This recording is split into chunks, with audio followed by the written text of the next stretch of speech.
Okay, this video is called Anti-Role Models. So it's good to have role models that motivate you and inspire you of what to do, but it's also good to have what I call anti-role models, people that are a warning of what not to do. And so the story begins with I'm sitting in the kitchen and I'm reading a joke book. I kind of had this long collection, thousands of jokes that I used to tell a lot of jokes, but nowadays everybody's so PC that you got to be careful about that. But I collected thousands of them, and I'm just reading a joke book, relaxing around the house. And my wife says, "Why the F are you reading a joke book? You're wasting time. You could be out moonlighting, making a lot of money for this family. Why are you so lazy?" And the reason why that's a joke is I was a super hard worker, by the way. I was a full-time surgeon at 3 hospitals. I would often come home at 8:30 at night after having left the house at 7 o'clock in the morning. But my wife was always pushing me to get a higher and higher paying job. And there were higher paying jobs out there. I made plenty of money, okay. And then I actually switched to a lower paying job because it would give me more time with the family. I saw that she didn't want to spend much time with the family. I was kind of shocked by that. In my youthful, innocent days, I kind of figured all women are the same. How could they not want to be like my mother, always with their kids? But she was not. She wanted to be working, making money, and she felt babysitting the kids was kind of beneath her. That was something for, grandma or a babysitter to do. So anyways, now I'm going to talk about my anti-role model. And well, also, when my wife told me, "Why the F don't you go get a moonlighting job? Stop reading your stupid joke book," I said, "You know what? So you can divorce me and I have to pay double alimony? I think I'll just enjoy my joke book, okay?" So anyways, my friend is a very successful doctor. He's real smart, good-looking guy. He's real tall. The women love this guy. He's a little Asperger autistic, but he's a very popular guy. Okay, so anyways, he was married with 3 kids. And he really loved his wife. And the reason I say that is we were at work one day, and he comes busting into work, and he looks like he's about to cry, and he asks me to cover for him. Okay, so I said, "Okay, I'll cover your shift for you." And what's the matter? And so in front of all the guys, he says that his wife has a breast mass. They're afraid it could be breast cancer.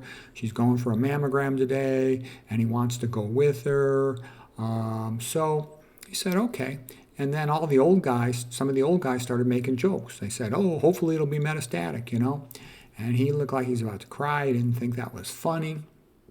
And so anyways, it turned out to not be cancer. And he got a second job, so he's working very long hours, trying to make more money. He wants to get a nicer house for the family in a better neighborhood. So he's working his tail off. And then his wife was bored, felt neglected. She just randomly cheated on him. Nothing meaningful, but she was just lonely, bored, babysitting the kids all day, and she cheated on him. And they ended up getting divorced because of that. And then, he didn't do well. Divorce court was very harsh on him because he had 2 jobs. He had to pay double alimony.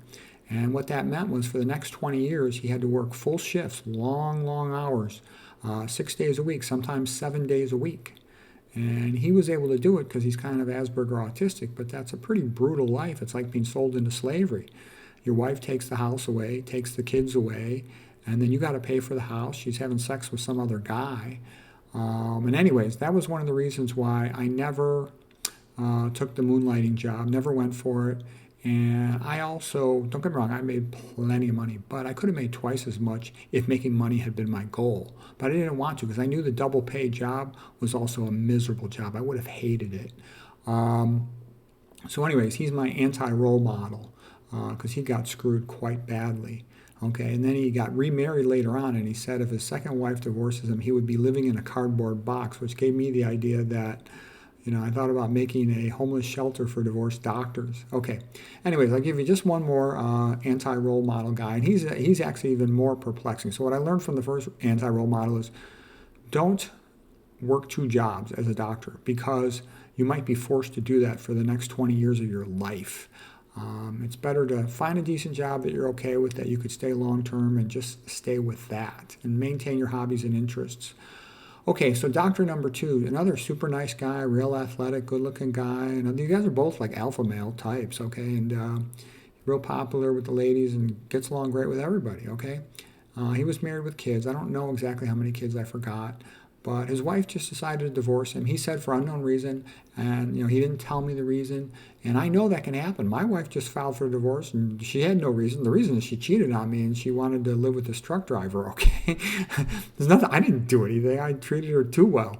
But anyway, so his wife files for divorce, and then the lawyer agitates her to keep on dramatizing the case, keep on saying there's more and more problems that don't exist. This guy's a great guy. Any intelligent parent would want this guy to marry their daughter. So anyways, the lawyer also tells her, go for 100% custody. Don't settle for this 50-50 or 60-40, none of that stuff. Go for 100%. So the husband is trying to maintain some custody of the children, and this causes a prolonged legal conflict over custody of the kids. And, the family lost their home from all their lawyer bills. It ended up costing them tons, many hundreds of thousands of dollars, the divorce. He had college funds saved for all the kids to pay for their college, and all of that money was lost. He had to empty out the college funds.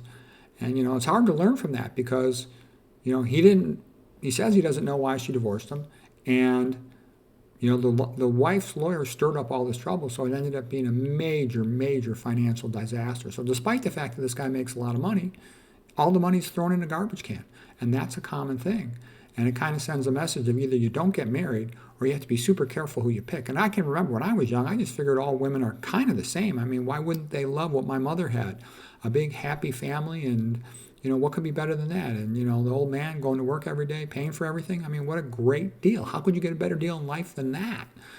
Okay, but anyways, you got to be real careful. I mean, nowadays you got to look real careful for red flags because most marriages end in divorce. What are you going to pick? You're safer with a virgin, and that pretty much almost doesn't exist. Really devout Christian who's really into it, from a wealthy family, so it's not just money related. And probably, one of the strong points would be a woman who's much less attractive than the man, so that she knows every day of her life that she's never going to do better.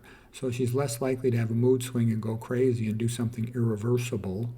One of these YouTube channels about male-female issues, her name's Sarah Eaton. She's pretty good. She made the comment that men will sacrifice their own happiness for the sake of their family. I'm a perfect example of that. I had a magnificent house, about the best house in the world, a dream house.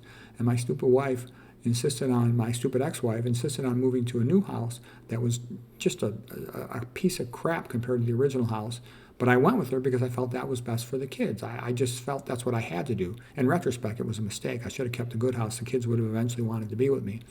But Sarah Eaton says men will sacrifice their own happiness for the sake of the family, but she says women will routinely sacrifice their entire family's happiness for the sake of their personal whim.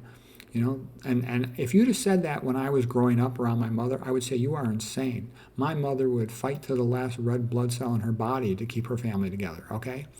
But these modern women, they're different. I've seen it over and over again. I've seen my wife's friends do the exact same thing. Just break apart their entire family so they can have an affair. And it destroys their family. I've seen a lot of kids messed up by these divorces. So anyways, divorce is really a devastating effect on families. And, what the biggest lesson out of all this was, if you're the male guy, don't work a double shift. You might be stuck working double shifts the rest of your life.